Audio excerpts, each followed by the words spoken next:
In today's day and age, it's really hard to find a landscape that's untrammeled by man. A place where you can go almost hundreds of miles in any direction and still have an intact landscape. Every time you're here, you see something different. In these wide open spaces, there's a sense of awe, and it really, truly never does get old for me. You know, you can get solitude out here. I can always find some place where there's nobody else. Sometimes a trip to the desert can be life-changing, and it lasted 2 or 3 days. But in a way, it lasts forever.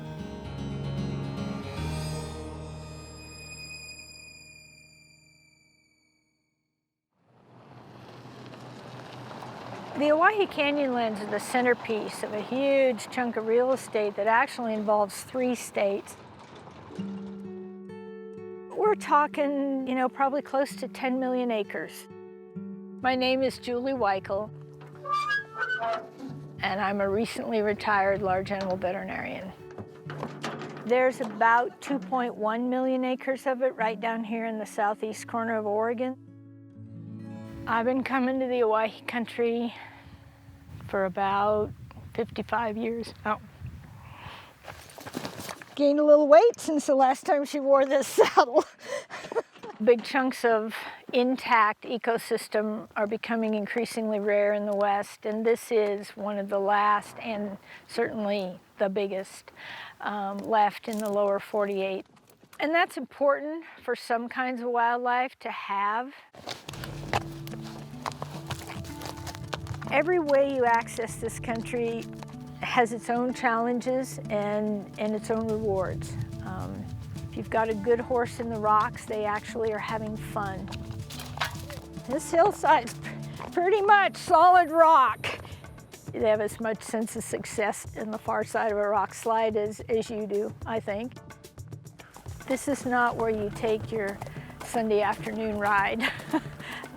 To get here is a major effort. It's pretty game rich. It's a big landscape, and you can get solitude out here. My name is Walt Van Dyke. I'm a retired fish and wildlife biologist and an avid sportsman. There's a lot of different species in this high desert country, and there's a lot of antelope, pronghorn antelope, of course bighorns here in Leslie Gulch. Sage grouse, another key game species, and a little bit of quail. This chunk of southeast Oregon, the Owyhee country, it hasn't been fragmented. We don't have, as of yet, haven't had to deal with oil and gas development. It's only a spot on the ground, but it has far-reaching, possibly, implications based on what you do in that hole. It just fragments the habitat, so nothing can live out there. A lot of this desert country, this sagebrush country, is more fragile than you think. See, it's really, look at that. It's, and this real loose, a little bit of roots in there, but not much to tear it up. You could take an ATV right up this ridge.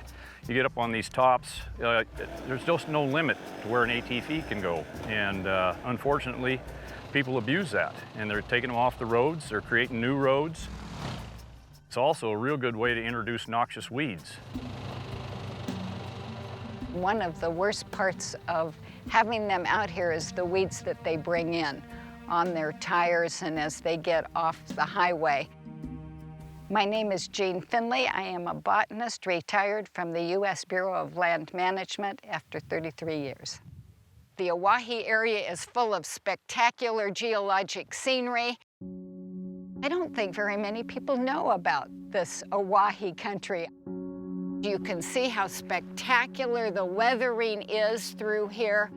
I think the word's got to be put out that it's not just the forest land that's special. These tall bushes here are 50 to 75 years old. To some people, sagebrush seems boring. To me, if you know where to look, you can find many different pockets of these unusual pieces of vegetation.